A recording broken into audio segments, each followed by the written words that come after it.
remain relevant, especially not allowing the fourth industrial revolution to leave you. I read just recently where the general consensus is that organizations of the future must have those that have knowledge in the digital technology at the very top level, not even having chief digital officers, but the board of directors, the CEOs must have digital experience so as to take the customers' digital journey to the right destination. So my advice for you, don't rest on your laurels. Continuous lifelong learning is the way to go. Ladies and gentlemen, in the age of digitization, it is important to stay relevant regardless of the employment cadre that you fall under. Banking professionals must consistently keep in touch with the current trends in the field of expertise and the impact of such trends will have on your job. Aspiring bankers are expected to gain a full understanding of emerging technical skills sought after in the industry. Constantly keeping tabs on trends and the required skills that will increase your value professionally and in turn remain relevant. Ladies and gentlemen, let me also draw your attention to the fact that the Institute, in a bid to ensure that its professionals are equipped with the contemporary skills, we are currently reviewing the syllabus of the Chartered Banker Certification Program. The reviewed syllabus will include topics in the financial technology space, fintech, which will ensure that all our professionals are better equipped to take on the future of the banking industry. The exposure draft of the new syllabus developed by one of the Big Four, PwC, will be released soon for stakeholders input. The new syllabus takes effect from April 2020. Let me use this at this juncture. Thank you for all who have found time to be here with us. Today, we are very grateful that we are producing this number of professionals that will further support the economy of Nigeria. Once again, let me congratulate our 2019 graduates and wish you all the best in your future. Thank you for listening and God bless you all.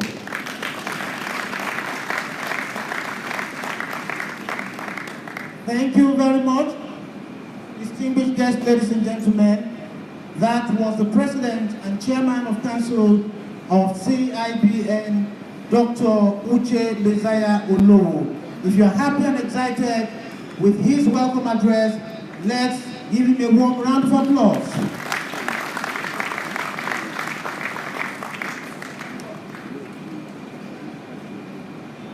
Mr. President, distinguished guests, ladies and gentlemen, it's my honor to inform you that this program is being streamed live on YouTube and would like this program to trend.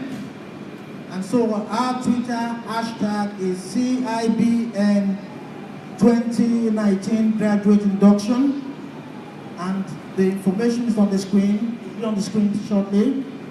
Hashtag CIBN 2019 Graduate Induction.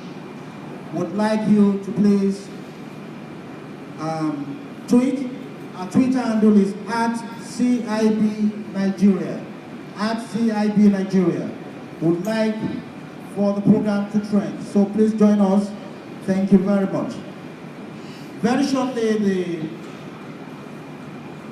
we shall be having special remarks by the special guest of honor who is here with us today.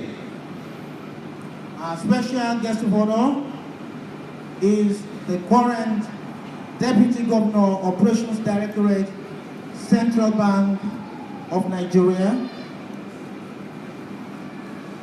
And before his current appointment, He has held several notable positions, including Executive Director, Information Technology and Operations at Union Bank of Nigeria PLC, Director, Information Technology and Corporate Services on Renaissance Securities Nigeria Limited. He was also the Head Treasury Operations Citibank Nigeria Limited, a position he held between 1990 and 1993. He also worked at NBC International as Deputy General Manager, and he supervised the IT operational platforms. He served in Four City Monumental Bank, FCMB, as Vice President, and at EcoBank as Executive Director.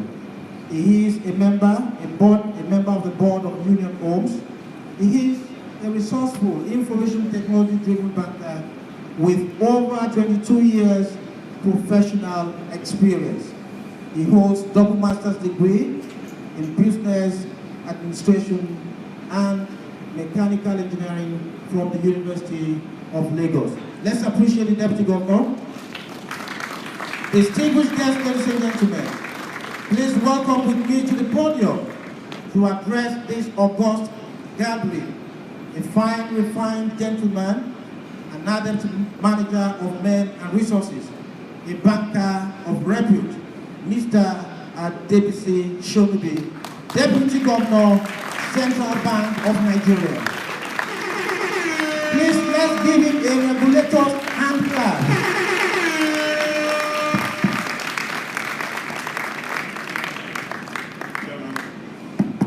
Chairman of the Council, President, CIDN, Council members, my accounts who lay the foundation on which a lot of us are built on the table over there, as well as Dr. I know. Patrick and I go way back. It's indeed a pleasure to be here. When the MC was talking about 1970 and the man who was threatening everybody, what crossed my mind was, in a few years' time, it will not be an issue. Because when you enter that bus, you either use your fingerprint, your iris, your voice, or possibly even your DNA to identify yourself and pay. But for me, it's not really the possibility of things to come. And I know Patrick will share with you how to survive in a changing environment. It's the opportunity to talk to you as one of you. I'm a member of the Institute. I've been for a while. And if you look at everything the Institute stands for, one of the key things is ethics and honesty. And when he was talking about 1970, I know that in the 70s, only 3 professions were so honored that when you needed a referee, you would go to them. There were top civil servants, there were judges, and there were bankers. They do not have the same honor they had. Who would not be invited to occasions like this to grace it, even though they could buy the whole hall, and possibly all of us in it. We as bankers need to rise above a profession where you can go and make money, and make it a profession where we are proud to belong to, and anytime, anywhere someone says he or she is a banker, it means a lot. So I'm not one for a lot of talk. I am thankful I've been given the honor to come and be a part of this occasion. I wish everybody, not just well, but I wish the Almighty will give you the opportunity to practice and get fulfillment in the profession of banking, because that's what we have over here. And I pray the same for all of you here in front of me. Thank you very much, Mr. President, for giving me the honor. Thank you very much.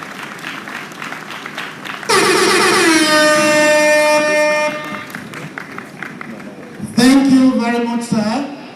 That was our special guest of honor, the Deputy Governor Central Bank, Mr. Ade Shonubi. We're looking forward to that time when just sitting and I say a word and I pay my bill without pressing any button. Please, if you appreciate him, let's celebrate him one more time.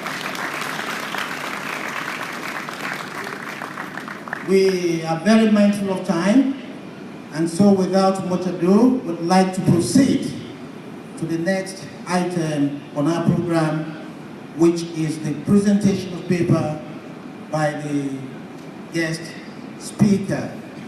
But before then, a young lady, when he passes by, always sees an elderly man rocking on the chair, happy and always happy. And so one day she was moved and went to this elderly man. What is the secret of your happiness? And the old man told him, I do three things. I smoke 3 packets of cigarettes every day. I eat only junks, and I don't exercise. Wow. Because of those 3 vices, the lady was forced to ask her, sir, how old are you? And the elderly man said, I am 26 years old. So indeed, knowledge is power, and at this point in time, would like to be educated further. I'll give the profile of our guest speaker. I'll request our guest speaker to please stand up and stand before us while I take his profile. Mr. Patrick Akimuto, FCIB, is the Managing Director of EcoBank Nigeria. Until his appointment in July 2018, he was the Group Executive Consumer Bank at EcoBank Group, leading the business across 33 countries in Africa, covering retail, microfinance, cards and e-banking and remittances business of the EcoBank Group. He has an extraordinary passion for financial inclusion, taking banking to the unbanked and underserved, and he is at the forefront driving technological innovation in financial services to positively impact the lives of millions across Africa. Under his leadership, EcoBank has launched several digital innovations that are revolutionizing banking, creating an unrivaled payment ecosystem such as EcoBank's unified mobile app and many others which have enhanced payments across 33 African countries in 18 currencies. He has distinguished himself in banking and finance industry as a leading practitioner in the following respects: pioneer and current chairman of Action Microfinance Bank Limited, pioneer and current chairman, Advisory Board of Retail Banking Council for Africa, founding member of the FinTech Association of Nigeria, 2016 Best Retail Banker in Africa, an award given by Asian Banker, former Executive Director at EcoBank, 2001 to 2006, during which EcoBank Nigeria issued the first international MasterCard, former member of subcommittees of ethics of the Bankers Committee representing EcoBank 2003 to 2005 and now in 2018. He is a member of the Visa Senior Advisory Council. Prior to his role as Group Executive Consumer Bank, he has held various responsibilities including Group Executive Director, Domestic Bank, Group ED Operations, Technology, Transactions and Retail Banking, and Managing Director, eProcess International, where he led the establishment of EcoBank Pan-African Technology and Shared Services in Accra, Ghana. I think it deserves a round of applause.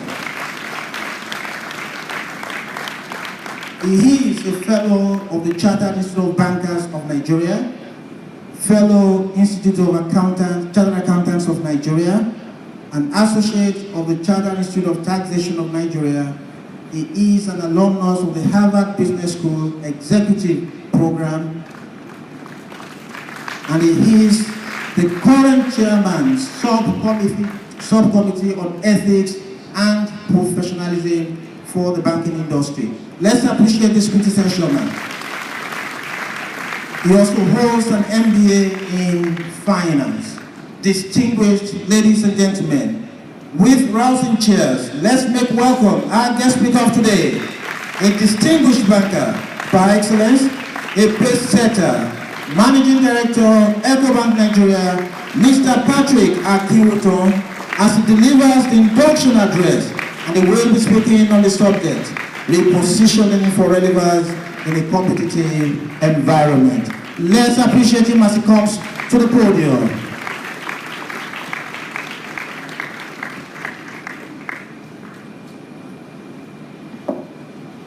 Thank you very much, Aki. I was beginning to wonder, who are you talking about?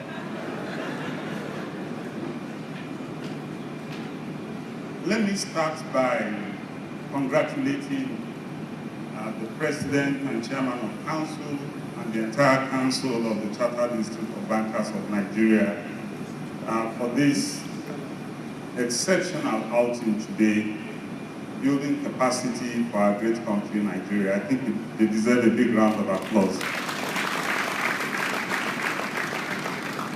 The President and Chairman of Council, Uche Messiah Olu, PhD, FCIB, Mr. Bayo Olubemi, FCIB First Vice President, Mr. Ken Opara, PhD, FCIB Second Vice President, Professor Pius Oladeji Olanrewaju, PhD, FCIB National Treasurer, Mr. Sheya Wojobi, FCIB Registrar Chief Executive, our special guest of honor, Deputy Governor of the Central Bank of Nigeria, Mr. Ade Shonbi, my big mentor, boss for life, Dr. Shegun Aino, OFR, FCIB, past President of the Chartered Institute of Bankers, my big advance, past Registrar Chief Executives. I see you all seated at the table here. I think we should please give them a big round of applause. My colleagues, doyens, captains of the financial industry, bank MDs, microfinance bank MDs,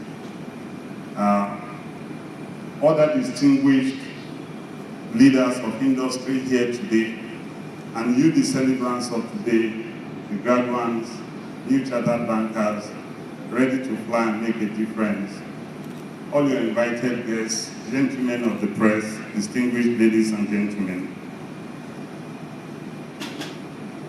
I consider it an honor and privilege to address you all at this august gathering on the topic repositioning for relevance in a competitive environment. When I received the invitation, the Registrar Chief Executive called me, so I started to ask myself, on an occasion like this, are we going technical, or we actually inspire ourselves for what is doable? I chose the latter because the human mind has the capacity to execute when well inspired. So, it is a fact that there are no defined patterns to achieving optimal repositioning. Put differently, the concept of repositioning lends itself to diverse interpretation with equal and valid relevance across various dimensions.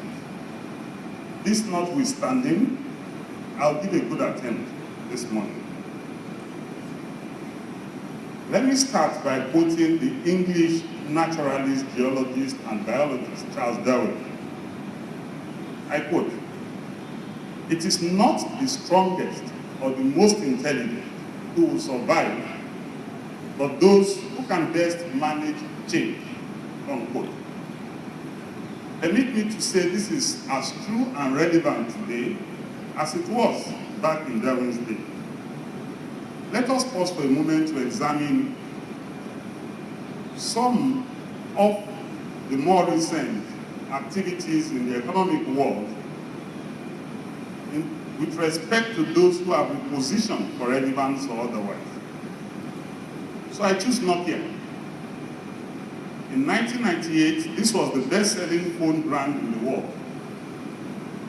Between 1995 and 1999, the company successfully grew its operating profit from $1 billion to approximately $4 billion. And in 2003, launched the best-selling phone of all time, the Nokia 1100. You all know okay, some of us know the Nokia 1100. Yet, this once successful company began to record decline, ultimately leading to its acquisition 10 years later by Microsoft in 2013. So you ask, what was the root cause for the decline? Primarily, it was their inability to respond appropriately to the inferiority of the Nokia's operating system, the Symbian OS, compared to the new market entrant, Apple iOS.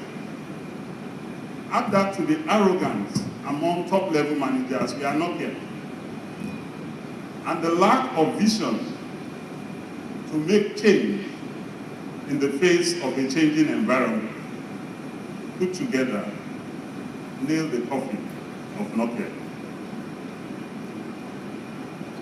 You would ask, why were they not able to respond?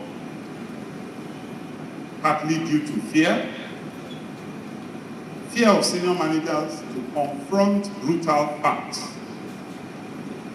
Facts about the precarious state of the business, the changing external environment, fear of losing investors, suppliers, and customers. Additionally, middle management was fearful of presenting the realities to senior managers. These fears built a toxic mix that stifled innovation, which was the reason for their success, and dulled the company's ability to effectively respond to a fast-changing and innovative competitor. Conversely, Apple, which started out with product introduction in computing, such as Apple I, up to Apple III, Macintosh, and how it changed dominant and established companies, or challenged dominant and established companies, such as IBM, to present clear and attractive alternatives to the market.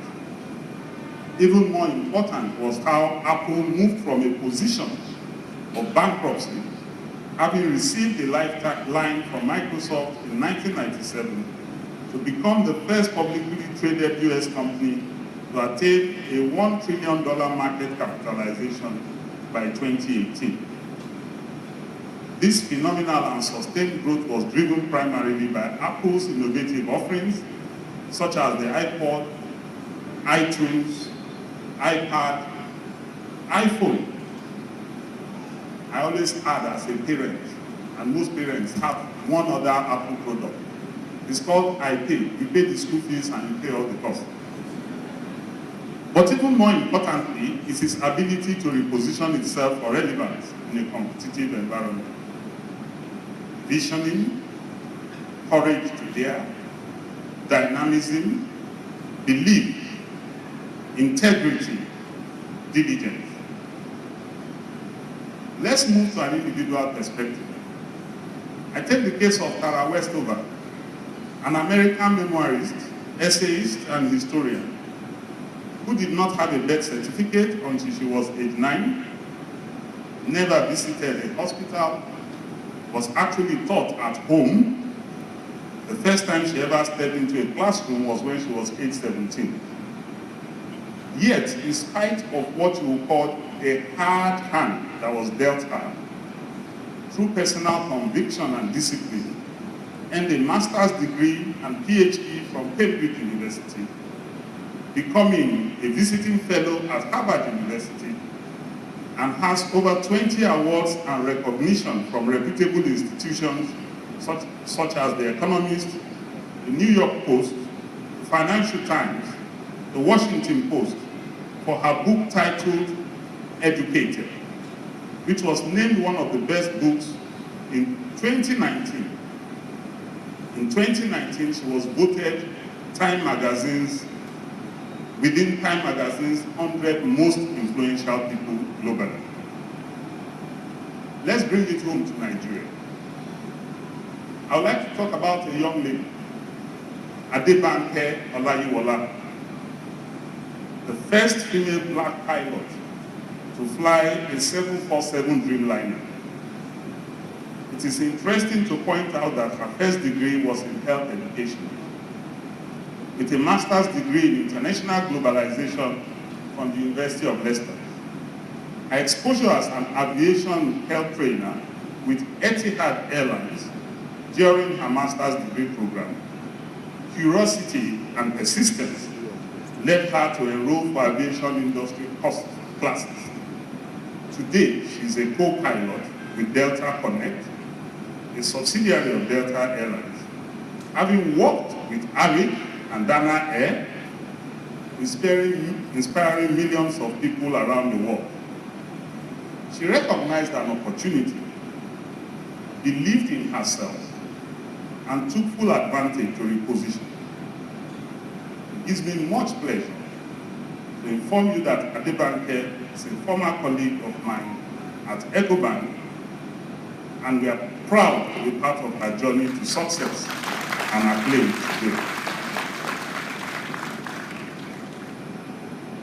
Vision, courage to dare, dynamism, belief, integrity, and diligence.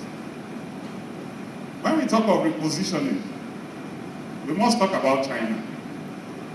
China's President Xi Jinping in 2013 announced an initiative that will set the course for much of China's foreign policy towards its Euro-Asian neighbors, consisting of two parts: an overland belt connecting China with Central Asia, Russia, South Asia, and Europe, and a maritime road linking Chinese ports with those in Southeast Asia, Africa, the Middle East, and Europe. It was called the Belt and Road Initiative, envisioning a vast network of railways, highways, ports, pipelines, and communication infrastructure spanning the Euro-Asian continent and facilitating trade, investment, and people-to-people exchange.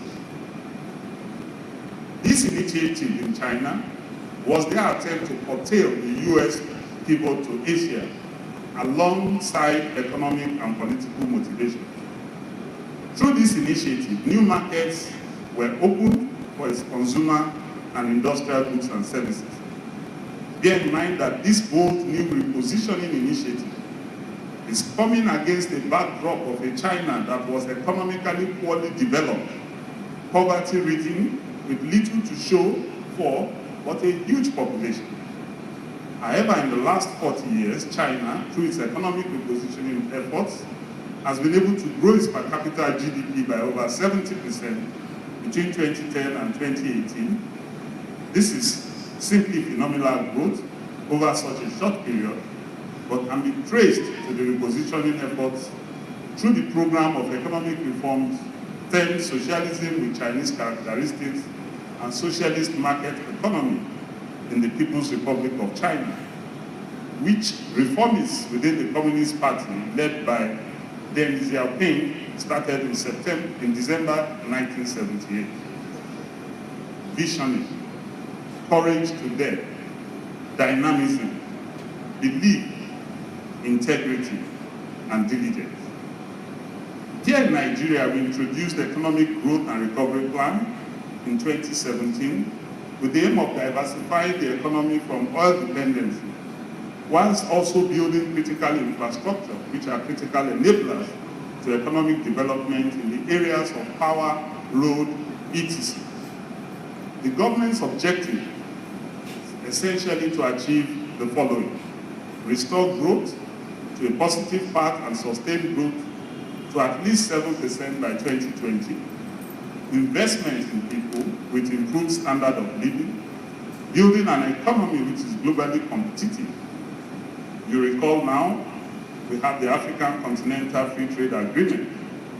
This is expected to lead to trade facilitation, productive capacity building, trade-related infrastructure development, trade finance information, and factor market integration.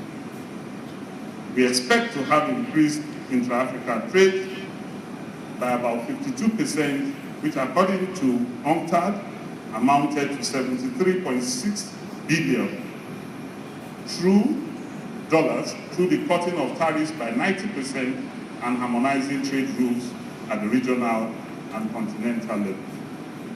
Let's look at the United States, an economy that has recorded similar repositioning stance, particularly if you look at how the economy has evolved. In the early 20s and 30s, history records the rise and dominance of the manufacturing sector, utility sector, and banking sector. However, since the 90s, we've seen a new economy with the introduction of the internet. This shift in the balance of power has been most prominently demonstrated in the profile of the most highly capitalized stocks on the New York Stock Exchange. In 2004, the top 5 most capitalized companies on the New York Stock Exchange were General Electric, Exxon, Microsoft, Pfizer, and Citibank. In 2019, these top 5 are Microsoft, Amazon, Apple, Alphabet, and Facebook. All the big industrial companies are not represented on the top 5. Talking of service, knowledge-based utility enterprises leveraging on technology to have a global presence and accrue value. These top 5 companies are exclusively technology firms. It signals the power shift that was delivered by firms that have executed their strategic positioning much better. These highlights, I hope, enable you to truly appreciate the importance and need for continuous improvement, innovation, agile systems, and confrontation of realities. Coming to the twin question: why repositioning is relevant in a competitive environment and how to reposition in a competitive environment. Because we know that our world is constantly in a state of flux. Changes in consumer behavior and preferences, lifestyle, entrance of new competitors, regulatory policies, and conditions in the macroeconomic environment.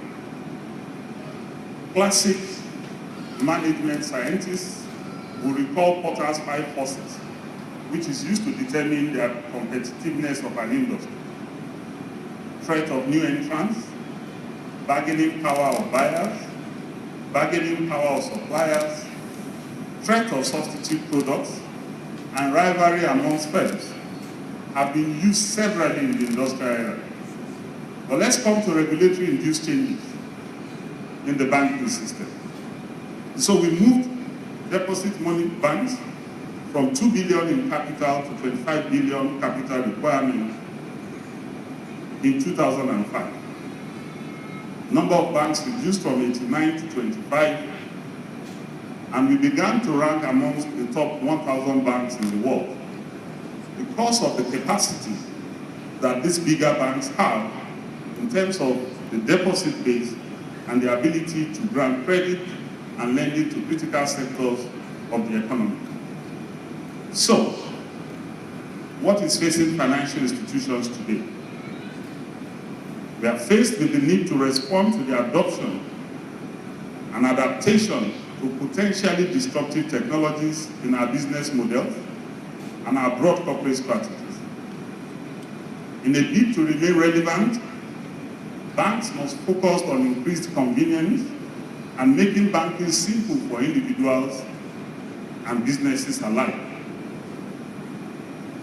We also know that there are banks and financial institutions that have downplayed the changes facing their industries at this time.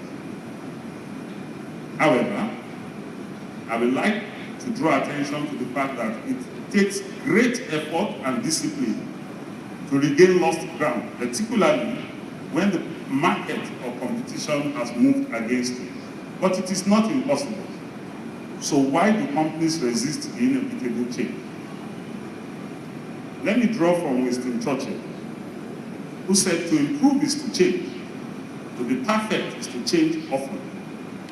So I'd like to enjoin you today. It is important to embrace change. We actually lose nothing responding to change. It enables us to transcend beyond current limitations and realities, and in the process, create the future.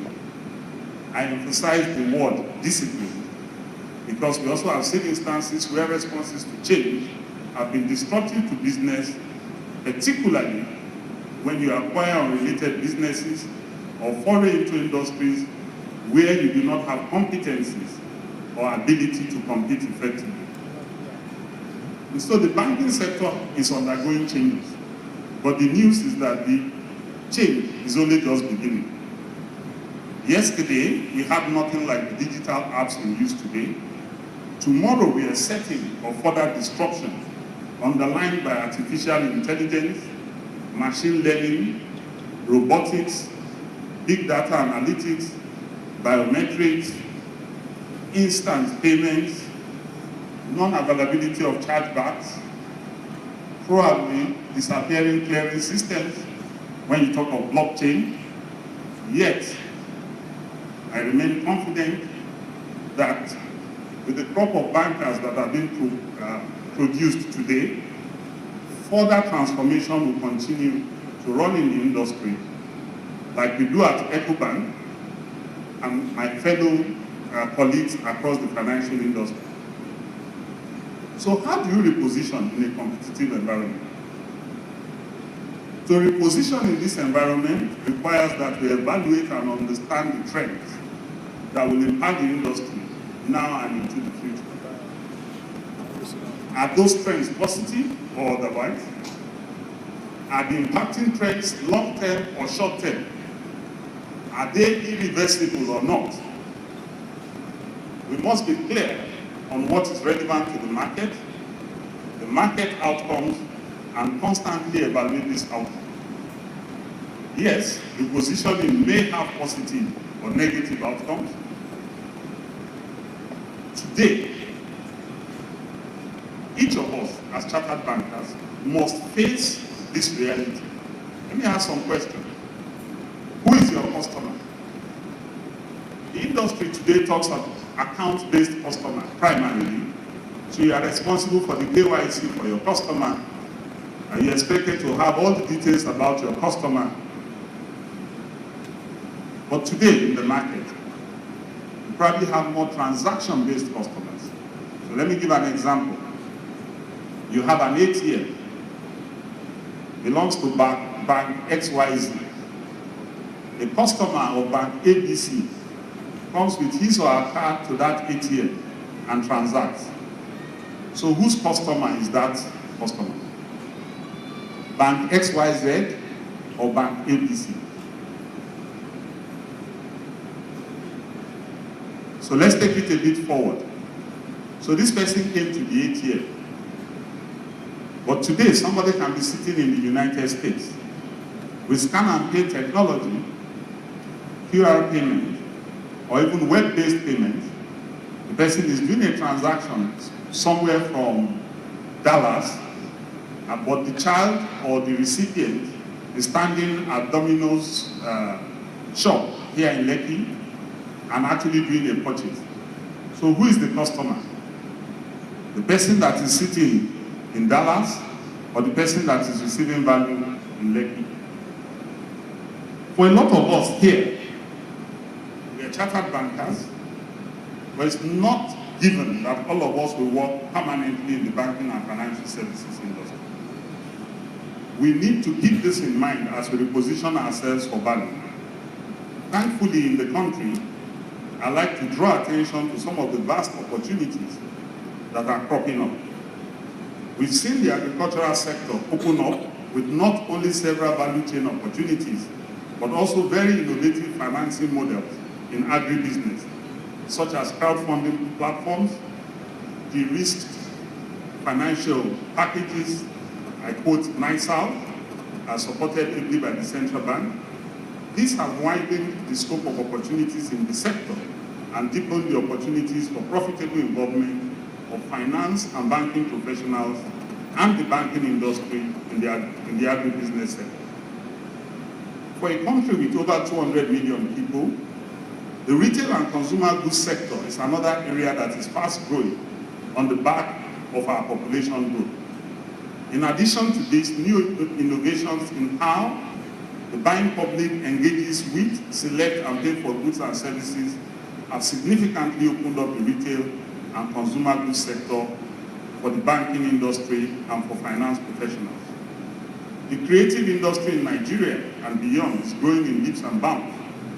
According to the Financial Times of London, the Nigerian music industry alone is expected to generate about 31 billion naira in annual revenues by 2020. The Nollywood film production industry generated over 200 billion in annual revenue, and the industry directly employed over 300,000 people and indirectly more than 1 million people in 2018. The scope of repositioning opportunities here are vast and open to individuals and professionals across our entire spectrum. The rapidly growing influence of big data analytics means that every chartered banker needs to understand how to do coding going forward. How many of us are familiar with coding? Hello? A few.